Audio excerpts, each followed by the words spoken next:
Welcome to the Gold Report, where we inspire you to be 10% more courageous. I am so glad you're here. Please share and subscribe so you never miss an episode. Today's guest is so special. Her name is Rachel Maniscalco. She's a wife, mother of two, and a teacher. She currently teaches privately in the field of special education because she was terminated from her position with the Department of Education for not getting the COVID shot. Rachel worked for the Department of Education for nearly 10 years. She taught while she was pregnant, in person, often special needs children through the height of the pandemic. She was tenured. She speaks out on various news outlets. She uses her Instagram account. Please find her there. Do Not Comply NYC. Shares information on her lawsuits and vaccine mandated news. Rachel, along with her attorney, Jim Wagner, are currently working to bring justice to those affected by the mandates. Project Resist.nyc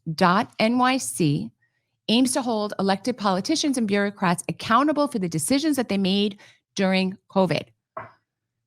So we're going to hear all about her story, and we welcome her to the show.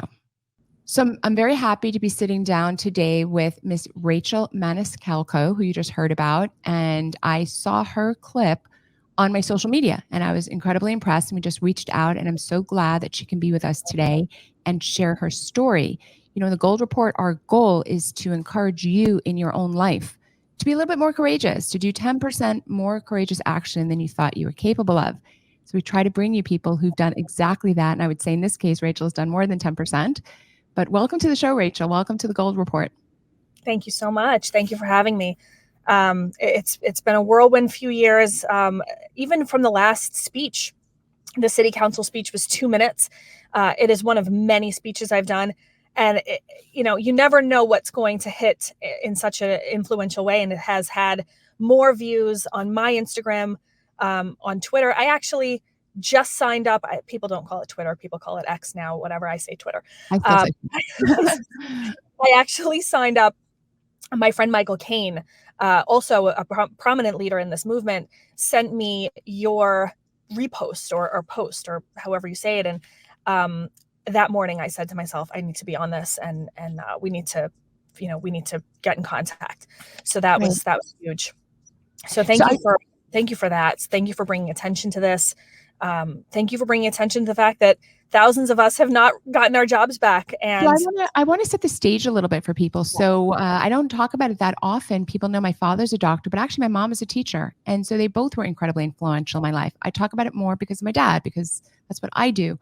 But actually at the end of the day, even though I don't get paid as a teacher, I think of myself as a teacher. I want to teach, I want to educate, I want to teach people. So I very much have a heart of a teacher, and I have, of course, an insane amount of respect for teachers. And specifically, I grew up in New York, and my mom was a New York City inner city public education teacher, also with a degree in special ed. So she taught fourth grade and special ed. And it was like you have emotionally stated, it becomes your life. I mean, they're like your family, really. I mean, these are the kids. You sometimes see things in schools that break your heart. You as the parent, I could tell just from watching you on your testimony that you take the work really seriously. So for everybody out there, I am the daughter of a teacher, New York City public school teacher.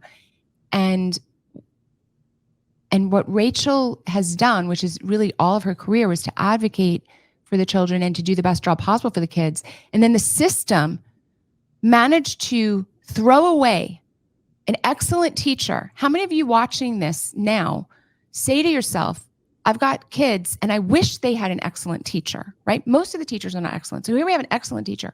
So I just want to lay the groundwork that my heart is with you. Like, that's half of who I am. It was my mom. And there you are living your life, doing your work. And then 2020 comes. And like, how was that for you? My mom was a teacher too. And she actually retired when we went remote. Because she and I both foresaw what was happening in the public school system. I got married in 2020. I was pregnant by September of 2020. I had my daughter June 2021. When we went remote, a lot of my students stopped coming entirely. There were kids that I never saw again. And it was horrifying. The damage that was done to children was horrifying. You're listening to The Gold Report with Dr. Simone Gold. To watch this week's full episode of The Gold Report, please visit www.thegoldreport.com.